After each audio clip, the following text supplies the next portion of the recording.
చలి తనదిలే, ఆ వర్షమే తనదిలే, ఈ వెన్నెల తనదిలే, నా చిట్టి ఎప్పుడు నాదే. Such multi talent.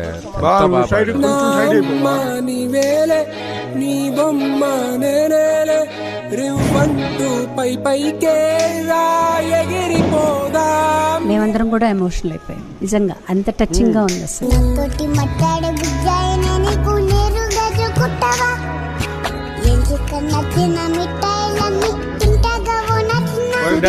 తో పాటు నువ్వు కూడా పాడి మమ్మల్ని అందరినీ ఏడిపించేసావు. కన్నుల్లో ఉంచేస్తా ఉన్నంత దాకాను నా అమ్మ నీవేలే, నీ బొమ్మ. చిన్నప్పుడు ఏం చెప్పేవారంటే పూర్వజన్మ పాపాలు ఈ జన్మలో కూడా వస్తాయని చెప్పాను. ఇప్పుడు ఏమంటున్నారు అంటే లేదు, ఏ జన్మలో చేసిన పాపం ఆ జన్మలోనే వాళ్ళు అనుభవిస్తారు.